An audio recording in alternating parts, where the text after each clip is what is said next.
बात करते हैं हम लोग सैक्रल प्लेक्सस की। तो सैक्रल प्लेक्सस क्या होते हैं? ये नेटवर्क होते हैं नर्व्स के। ये क्या होते हैं? नेटवर्क होते हैं किसके? नर्व्स के। या फिर इसको क्या बोलते हैं? Group of nerves. क्लियर? अब स्पाइनल नर्व्स जब एक्यूमुलेट होती हैं डिफरेंट पार्ट ऑफ बॉडी के, तो वो क्या बनाती हैं? प्लेक्सस बनाती हैं। ठीक है, जब ये क्या करती हैं? एक्यूमुलेट होती हैं, जब आपस में क्या करती हैं? मिलती हैं स्पाइनल नर्व्स, तब ये क्या बनाती हैं? आपका प्लेक्सिस का फॉर्मेशन करती हैं ये आपकी। ठीक है, तो इसी को क्या बोलते हैं? स्पाइनल प्लेक्सिस बोलते हैं।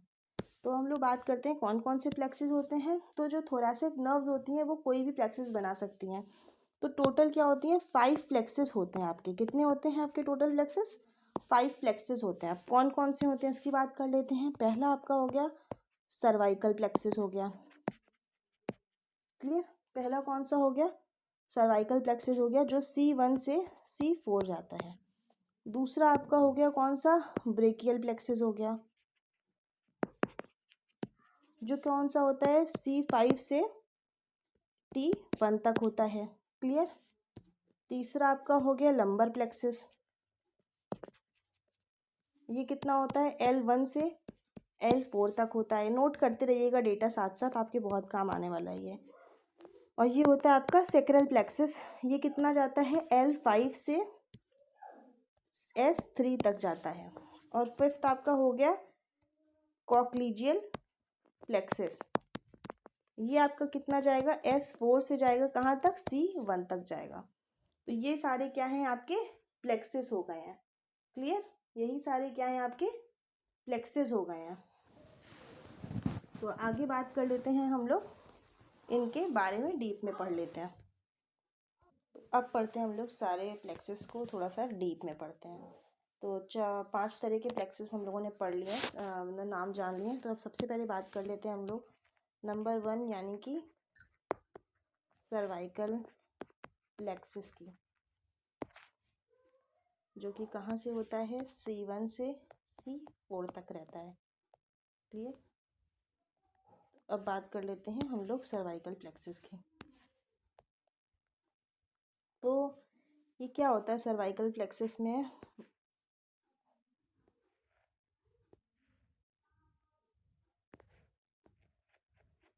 ये आपकी होती है फ्रेनिक नर्व,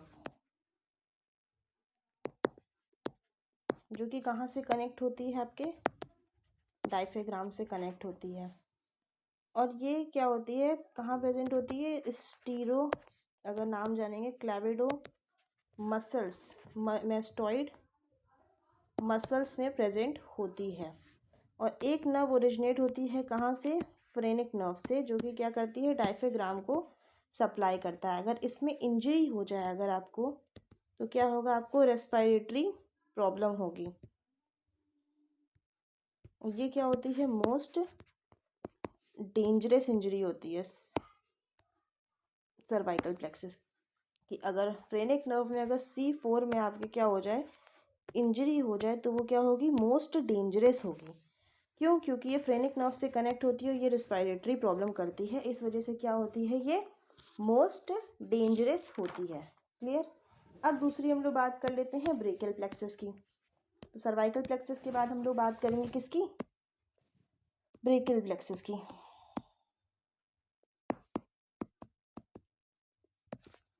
तो ब्रेकियल प्लेक्सिस की बात करते हैं। तो ब्रेकियल प्लेक्सिस में क्या होता है आपका? इसमें आती है आपकी C5 से लेके T1 तक आती है। C5, C6, C7, C8 और T1 तक आती है ये आपकी। ये सारी नर्व्स कहाँ से कनेक्ट होती हैं आपकी? ये होती है आपकी कनेक्ट एक्सिला से। क्लियर? ये सारी नर्व्स कहाँ से कनेक्ट होती हैं आपकी? एक्सिला से कनेक्ट होती हैं। ठीक है, तो जो ये चारों नर्व्स हैं एक्सिला से कनेक्ट होती है। तो ये 4 नर्व्स यहाँ से निकलती हैं। कितनी नर्व्स निकलती हैं? 4 नर्व्स निकलती है। एक होती है आपकी एक्सिलरी, दूसरी होती है आपकी रेडियल, तीसरी होती है अल्नर और चौथी होती है आपकी मीडियल। ये 4 नर्व्स निकलती हैं। तो ये axillary nerve, radial nerve, ulnar nerve और मीडियल नर्व। अल्नर नर्व को हम लोग क्या बोलते हैं? म्यूजिशियन नर्व भी बोलते हैं क्योंकि इससे गिटार बजाते हैं। और मीडियल नर्व को हम लोग क्या बोलते हैं, लेबर नर्व बोलते हैं। अब हम लोग बात करते हैं इनसे रिलेटेड डिजीज़ेस के बारे में, मतलब कौन से डिसऑर्डर्स हो सकते हैं, इन नर्व से रिलेटेड क्या क्या डिसऑर्डर्स हो सकते हैं ब्रेकियल प्लेक्सस के। सबसे पहले लिख लीजिएगा अर्ब पाल्सी। व्हाट इज अर्ब पाल्सी, जिसको हम लोग पुलिस मैन हैंड भी कहते हैं या फिर वेटर टिप हैंड भी कहते हैं। इसमें इंजरी कहाँ होती है आपकी, C5 से C6 तक इंजरी आपकी रहती है। 3 सिम्टम दिखते हैं इसमें, कौन कौन से होते हैं। एक तो आपका है प्रोनेशन होता है किसका, ऑफ आर्म। दूसरा होता है फ्लेक्शन होता है किसका, रिस्ट का। तीसरा आपका होता है एल्बो का, क्या होता है, एक्सटेंशन होता है।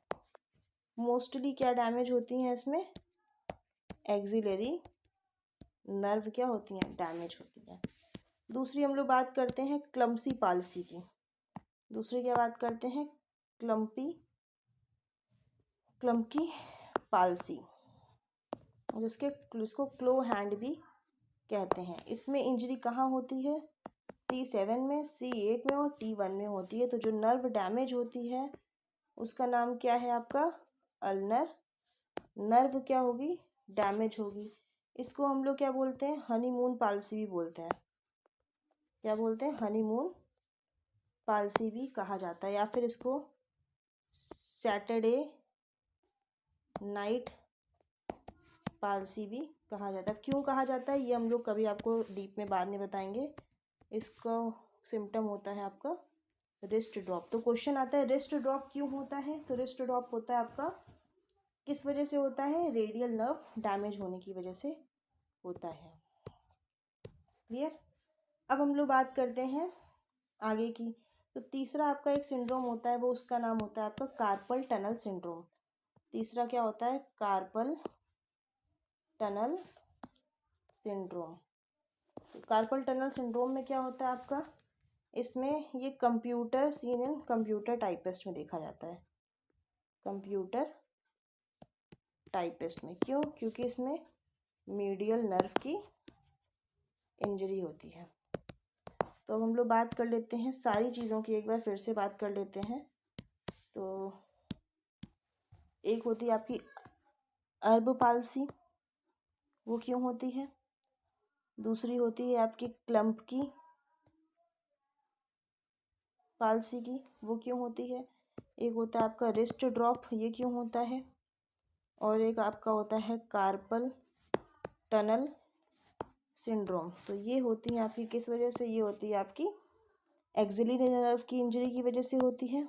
ये होती है आपकी क्लम्की पाल्सी अल्नर नर्व की वजह से। ये आपकी होती है रेडियल नर्व की वजह से। और ये आपकी होती है किसकी वजह से, मीडियल नर्व की वजह से होती है। ये कहाँ से होती है, C5 से C6 के बीच में होता है तो होती है। ये आपकी इंजरी हो जाएगा C7 C8 और T1 में हो जाए तो होगी। और ये आपकी क्या है, दोनों सिम्टम्स हैं। तो ये आपके क्या हो गए, पाल्सीज और ब्रेकियल प्लेक्सस के डिसऑर्डर्स हो गए। तीसरी बात कर लेते हैं, तीसरे नंबर की हम लोग बात करते हैं लंबर प्लेक्सस की। सर्वाइकल और ब्रेकियल प्लेक्सस हो गए। अब बात कर लेते हैं हम लोग लंबर प्लेक्सस की बात करते हैं। तो लंबर प्लेक्सस में क्या होता है, ये कहाँ पे प्रेजेंट होता है, आपका फ्लैंक रीजन में प्रेजेंट होता है। क्लियर। कहाँ होते ही, नियर मेजर सीओस मसल्स में प्रेजेंट होता है। और इससे कौन सी नर्व ओरिजिनेट होती है, फीमोरल नर्व ओरिजिनेट होती है। और ये कहाँ सप्लाई करता है, लोअर लिम्ब को ये क्या करती है, नर्व सप्लाई करती है। चौथी बात कर लेते हैं हम लोग कौन सी, हमारी सैक्रल प्लेक्सिस की। तो सैक्रल प्लेक्सिस कहाँ से होती है, L5 से S3 तक। उसका हम लोगों ने बताया था, L5 से ये आपकी होती है लंबर प्लेक्सिस जो होती है वो कहाँ से होती है आपकी, L1 से L4 तक होती है। क्लियर। और ये आपकी L5 से S3 तक होती है।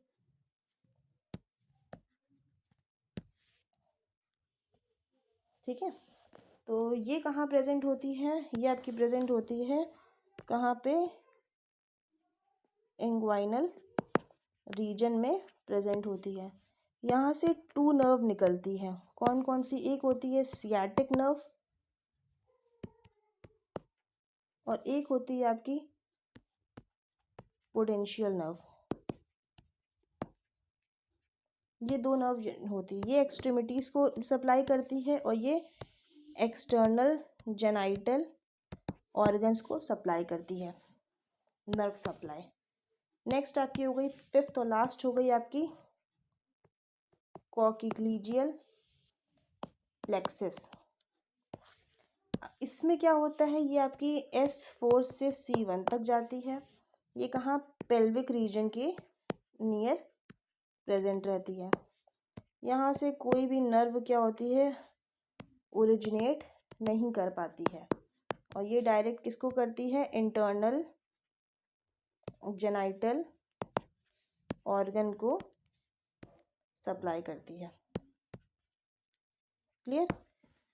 तो ये आपके टोटल आपका स्पाइनल कॉर्ड के बारे में ये पूरी बातें हो गई हैं। इससे आगे आपकी स्पाइनल कॉर्ड के बारे में कोई बातें नहीं है। तो अब हम लोग का जो MSN जो आपका एनाटॉमी पार्ट है वो क्या हो गया, आपका कंप्लीट हो गया। आज से आपका नर्वस सिस्टम का जो भी आपका एनाटॉमिकल पोर्शन है वो क्या हो गया, आपका कंप्लीट हो चुका है। अब हम लोग क्या करेंगे, MSN पोर्शन पढ़ेंगे, यानी कि डिसऑर्डर्स स्टार्ट करेंगे। लेकिन डिसऑर्डर स्टार्ट करने से पहले हम लोग क्या स्टार्ट करेंगे, कुछ टेस्ट देखेंगे कि क्या क्या टेस्ट होते हैं, न्यूरोलॉजिकल टेस्ट देखेंगे हम लोग। ठीक है, तो कल की क्लास में ज़रूर आइएगा, ज़रूर देखिएगा, क्योंकि कल की क्लास में क्या होगा, आपका न्यूरोलॉजिकल टेस्ट आपको पढ़ाए जाएंगे सारे। उसके बाद हम लोग डिसऑर्डर्स कंप्लीट करेंगे, तो 2 से 3 दिन में आपका क्या होगा, ये सिस्टम पूरा कंप्लीट हो जाएगा। और ऑटोनॉमिक नर्वस सिस्टम हम लोग ऑलरेडी पढ़ चुके हैं। तो class, this is all about today's class. बने रहिएगा एम्बिशन नर्सिंग क्लासेस के साथ। और क्लास को प्लीज़ लाइक करिएगा, सब्सक्राइब करिएगा, शेयर करिएगा, कमेंट ज़रूर करिएगा और बताइएगा हमारी क्लास कैसी लगी है। और कुछ दिनों में आपके लिए कुछ नया लाया जाएगा, तो प्लीज़ हमारे चैनल के साथ साथ बने रहिएगा। आप सभी का बहुत बहुत धन्यवाद।